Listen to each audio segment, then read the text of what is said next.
Di kaki pegunungan Kendeng di Provinsi Banten, tersembunyi sebuah komunitas yang menolak arus deras modernisasi, suku Baduy.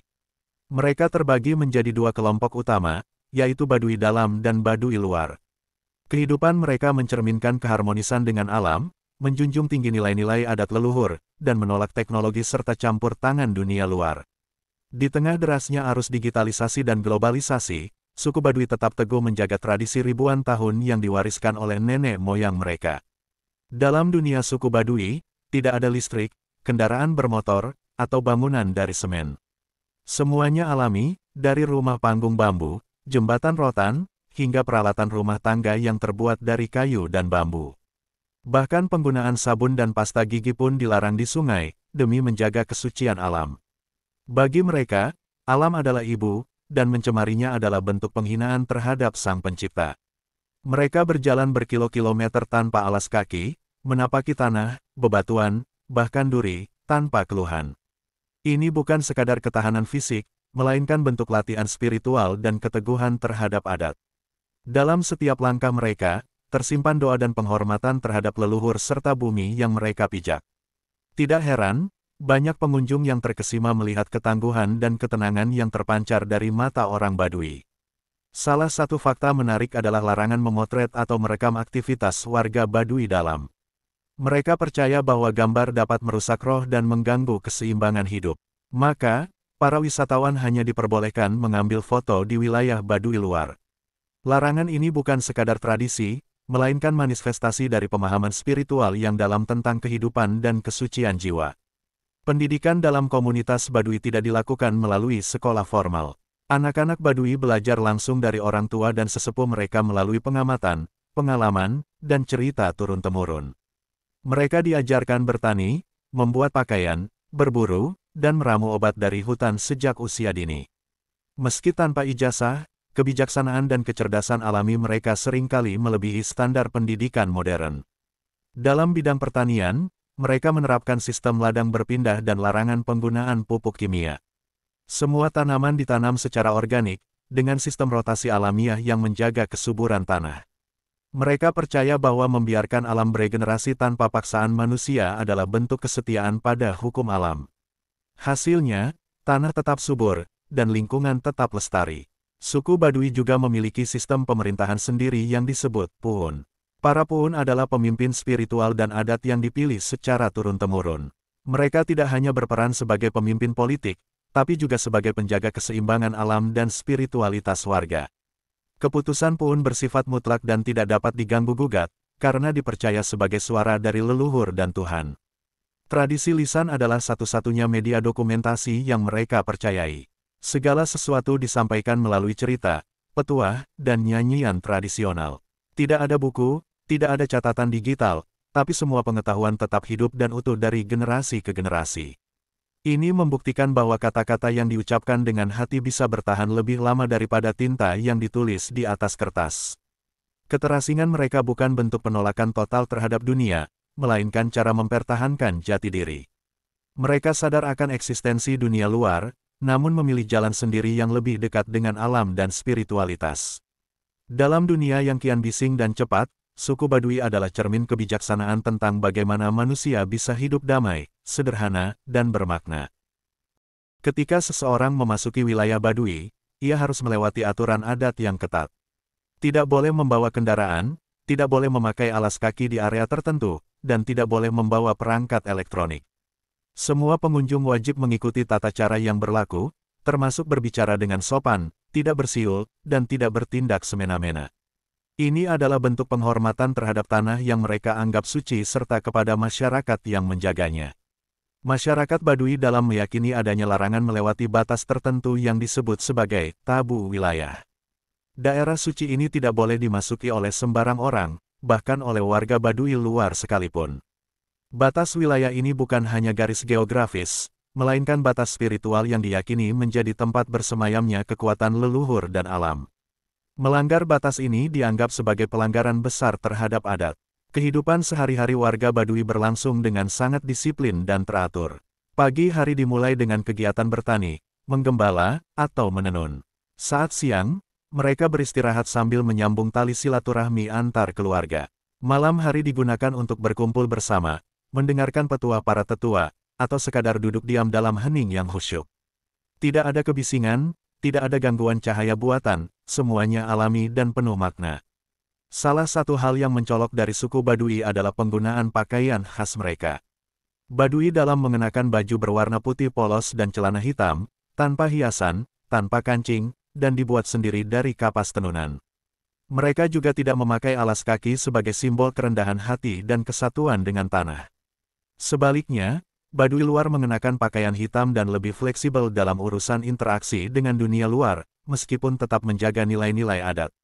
Komunitas ini mempraktikkan sistem sosial egaliter. Tidak ada kepemilikan tanah pribadi. Semua tanah dianggap milik bersama, dan hasil pertanian dibagi secara adil. Bila seseorang kekurangan, tetangga akan membantu tanpa diminta. Tidak ada rasa iri, tidak ada kompetisi, dan tidak ada konsep kekayaan individual. Mereka memandang hidup sebagai kerjasama antara manusia, alam, dan roh leluhur. Para wanita Badui memainkan peran penting dalam keluarga dan komunitas. Mereka menenun kain, mengolah makanan, mendidik anak, dan turut menjaga kelestarian adat. Tenunan mereka bukan sekadar kerajinan, melainkan bentuk warisan budaya yang diturunkan dari generasi ke generasi. Dalam setiap benang yang dirajut, ada cerita tentang kesabaran, ketekunan, dan cinta terhadap budaya. Upacara adat di Baduy dilakukan pada waktu-waktu tertentu dan bersifat sakral. Salah satunya adalah Seba Baduy, yaitu tradisi kunjungan tahunan warga Baduy ke pusat pemerintahan Banten sebagai simbol penghormatan dan penyampaian aspirasi. Dalam prosesi ini, mereka berjalan kaki ratusan kilometer membawa hasil bumi sebagai persembahan. Seba bukan sekadar seremoni, tapi juga pernyataan eksistensi dan komitmen terhadap adat dan harmoni. Masyarakat Baduy dalam sangat menghindari konflik dan kekerasan. Mereka meyakini bahwa marah dan permusuhan bisa merusak keseimbangan batin dan alam. Bila ada perselisihan, penyelesaiannya dilakukan secara musyawarah, dalam hening, dengan bimbingan tetua adat. Mereka percaya bahwa kesabaran lebih kuat dari kemarahan, dan bahwa keheningan lebih bijak daripada teriakan. Kepercayaan spiritual mereka disebut Sunda Wiwitan, yang artinya, ajaran Sunda asal. Ini bukan agama dalam pengertian formal, melainkan keyakinan terhadap kekuatan alam, leluhur, dan Tuhan Yang Maha Esa. Mereka tidak membangun rumah ibadah, karena seluruh alam adalah tempat suci. Ibadah dilakukan dalam tindakan sehari-hari, menghormati tanah, berbicara baik, bekerja jujur, dan menjaga keseimbangan. Dalam masyarakat Baduy, tidak ada konsep konsumsi berlebihan. Mereka hanya mengambil apa yang mereka butuhkan dari alam. Jika memanen padi, mereka tidak menyimpannya dalam jumlah berlebihan. Jika memetik hasil hutan, mereka memastikan pohonnya tidak rusak.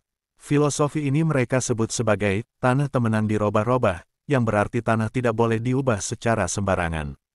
Prinsip ini menjaga lingkungan tetap lestari dan seimbang. Setiap rumah Baduy dibangun dengan cara gotong royong. Tidak ada tukang profesional, semua dilakukan oleh warga kampung bersama-sama. Rumah panggung dari bambu dan kayu ini dibuat tanpa paku logam, semuanya diikat menggunakan tali ijuk dan rotan. Mereka mempercayai bahwa menggunakan logam bisa membawa energi buruk. Disinilah kekuatan komunitas dan kesatuan terlihat nyata dalam kehidupan sehari-hari. Anak-anak Baduy tumbuh tanpa gadget, tanpa televisi, dan tanpa internet. Namun mereka sangat aktif dan cerdas. Mereka bisa mengenali puluhan jenis tanaman obat, memahami musim tanam, membaca arah angin, bahkan menaksir waktu hanya dengan melihat posisi matahari. Mereka tumbuh dalam dunia yang sunyi namun penuh makna. Mereka tumbuh dengan kedekatan mendalam terhadap alam. Meski tidak menggunakan kertas, orang Baduy memiliki ingatan kuat dan sistem penghafalan luar biasa. Mereka mengingat cerita leluhur secara utuh, termasuk silsilah keluarga, batas wilayah, dan ajaran adat. Semua diturunkan dari mulut ke mulut, dari generasi ke generasi. Tidak pernah ada catatan tertulis, tapi tidak pernah juga ada yang lupa. Mereka menyimpan pengetahuan dalam jiwa, bukan dalam benda. Dalam hubungan antar manusia, masyarakat Baduy sangat menjunjung tinggi kejujuran dan keikhlasan. Mereka tidak terbiasa berkata bohong. Jika berjanji, mereka akan menepatinya. Jika diberi titipan, mereka akan menjaganya seolah milik sendiri. Mereka percaya bahwa kebohongan akan membawa kutukan tidak hanya pada individu, tapi pada kampung seluruhnya. Itulah sebabnya hukum adat di sana sangat kuat meski tanpa polisi. Salah satu fakta yang sering membuat wisatawan takjub adalah kebiasaan mereka berjalan ratusan kilometer dengan kaki telanjang. Dalam ritual Seba, misalnya, mereka bisa berjalan dari Kanekes wilayah Baduy ke kota Serang, lebih dari 100 kilometer. Mereka tidak mengeluh, tidak mengelus kaki, tidak mengeluh sakit. Langkah mereka mantap, karena hati mereka penuh keyakinan dan hormat pada tradisi. Meskipun hidup jauh dari teknologi, masyarakat Baduy sangat peka terhadap perubahan alam. Mereka bisa memprediksi cuaca, arah angin, dan musim hanya dari tanda-tanda alam seperti suara binatang, pergerakan awan, dan pola hujan. Mereka tahu kapan waktu terbaik menanam, kapan saatnya berpindah ladang. Mereka tidak mengandalkan data digital, tapi ilmu yang diwariskan nenek moyang yang terbukti akurat. Dalam adat Baduy, pernikahan dilakukan hanya dengan sesama warga. Baduy dalam tidak diperkenankan menikah dengan orang luar. Jika hal ini terjadi, maka orang tersebut dianggap keluar dari komunitas Baduy dalam dan harus tinggal di wilayah Baduy luar. Aturan ini bukan bentuk diskriminasi, melainkan cara menjaga kemurnian adat dan kesinambungan budaya leluhur yang sangat dijaga. Para pemimpin adat ataupun tidak mencari kekuasaan. Mereka dipilih bukan karena ambisi, tapi karena kelayakan spiritual dan keteladanan. Hidup mereka sangat sederhana dan penuh tanggung jawab. Mereka menjadi tempat bertanya, tempat mengadu, dan tempat memutuskan masalah dengan bijak. Mereka menjalani hidup tanpa pamrih, sebagai pelayan adat dan penjaga warisan leluhur. Suku Baduy mengenal larangan keras terhadap eksploitasi tambang dan bahan logam. Mereka menolak dengan tegas segala bentuk eksplorasi yang dapat merusak struktur bumi. Bahkan ketika wilayah sekitar mereka mulai dilirik oleh investor untuk pembangunan infrastruktur dan pertambangan, suku Baduy tetap bersikukuh mempertahankan prinsip, ulah ngaruksak, yaitu jangan merusak. Prinsip ini menjadi pagar tak kasat mata yang menjaga hutan dan gunung tetap utuh. Dalam sistem hukum adat mereka, tidak dikenal sistem hukuman fisik atau pemenjaraan. Jika seseorang melakukan kesalahan, maka hukuman dijatuhkan dalam bentuk larangan sosial, seperti larangan masuk wilayah tertentu, atau kewajiban menjalani ritual pembersihan. Ini dianggap cukup berat karena masyarakat Baduy sangat menjaga kehormatan dan martabat. Dihukum secara sosial jauh lebih menyakitkan daripada hukuman fisik. Mereka tidak mengenal kalender Masehi secara langsung. Penanggalan Baduy didasarkan pada perhitungan matahari dan bulan yang diwariskan turun-temurun. Waktu tanam, panen, upacara, bahkan perjalanan spiritual, semuanya diatur oleh siklus alam. Tidak ada jam, tidak ada kalender di dinding rumah, tapi segala sesuatunya berjalan tepat waktu berdasarkan pengamatan terhadap alam sekitar. Baduy dalam tidak menggunakan kendaraan. Jika mereka hendak bepergian jauh, semuanya dilakukan dengan berjalan kaki. Bahkan bila harus ke Jakarta sekalipun, mereka tidak akan naik mobil atau kereta. Mereka percaya bahwa bersatu dengan bumi melalui kaki telanjang adalah bagian dari penghormatan terhadap Sang Pencipta. Semakin jauh mereka berjalan, semakin besar pula kekuatan spiritual yang mereka kumpulkan. Ritual tahunan mereka, seperti Kawalu, menjadi simbol keheningan spiritual yang sangat sakral. Selama 3 bulan penuh, wilayah Baduy dalam tertutup dari kunjungan orang luar. Mereka menjalani puasa adat, memperdalam hubungan dengan leluhur, serta menjaga ketertiban spiritual kampung. Selama Kawalu, mereka tidak menyentuh dunia luar dan fokus pada pembenahan batin serta hubungan dengan alam. Hubungan antara Baduy luar dan Baduy dalam ibarat dua sisi mata uang. Baduy luar menjadi jembatan antara dunia modern dan dunia adat. Mereka bisa berinteraksi dengan orang luar, menjual hasil kerajinan, dan menjadi penengah dalam diplomasi budaya. Namun, mereka tetap tunduk pada aturan PUN dan menjaga komunikasi yang sehat dengan Baduy dalam. Perbedaan ini tidak menciptakan jarak, justru membangun keseimbangan peran. Setiap rumah tangga Baduy memiliki lumbung padi khusus yang disebut leit. Lumbung ini menjadi simbol kesejahteraan dan ketahanan pangan. Isinya bukan untuk dijual, tapi sebagai cadangan jika terjadi bencana atau gagal panen. Leit disimpan dengan sistem pengawetan alami yang mampu menjaga kualitas padi selama bertahun-tahun. Sistem ini jauh lebih lestari dibanding teknologi penyimpanan modern. Di dalam filosofi hidup Baduy, dikenal istilah cagar, bagar, benar, singer, yang berarti sehat, baik, benar, dan bersih. Ini bukan hanya prinsip pribadi, tetapi menjadi landasan dalam setiap keputusan komunitas. Dari pola makan, hubungan sosial, hingga cara mereka memilih pemimpin, semuanya didasarkan pada prinsip ini. Tak heran, meski tanpa sistem politik formal, kehidupan mereka sangat teratur dan damai. Warga Baduy tidak mengadopsi sistem perbankan atau simpan pinjam. Mereka tidak menggunakan uang dalam kehidupan sehari-hari di Baduy dalam. Bila pun ada transaksi di Baduy luar, itu dilakukan dalam bentuk barter atau penjualan langsung hasil bumi. Hal ini menghindarkan mereka dari jeratan utang dan menjaga kemandirian ekonomi. Filosofi ekonomi mereka sederhana, cukup untuk hidup, bukan hidup untuk cukup. Di balik kesederhanaan hidupnya, suku Baduy menyimpan banyak pengetahuan lokal yang belum banyak diketahui dunia. Misalnya, mereka tahu cara mengobati luka hanya dengan getah pohon tertentu, atau meredakan demam dengan ramuan dari daun hutan yang dikunyah segar. Pengetahuan ini diwariskan dari generasi ke generasi tanpa buku, hanya melalui praktik langsung dan cerita lisan dari para tetua. Salah satu bentuk komunikasi penting dalam budaya Baduy adalah melalui pantun adat dan kidung-kidung Sunda Wiwitan. Saat pertemuan malam hari, sering terdengar nyanyian yang menggambarkan perjalanan leluhur, ajaran moral, atau sejarah desa. Meski sederhana, pantun-pantun itu memiliki struktur puitis yang dalam dan kaya makna. Bahkan anak-anak Baduy dapat menyanyikannya dengan penuh hafalan. Masyarakat Baduy tidak mengenal konsep individualisme. Semua keputusan penting, seperti pembukaan ladang, pembangunan rumah, atau upacara adat, dibahas dalam musyawarah bersama. Musyawarah ini dikenal sebagai ngariung, yang berarti berkumpul dalam semangat mufakat. Tidak ada suara dominan, semua didengar, semua dihormati. Ini menjadi pondasi utama dalam menjaga keharmonisan komunitas. Dalam keseharian, orang Baduy tidak menggunakan cermin.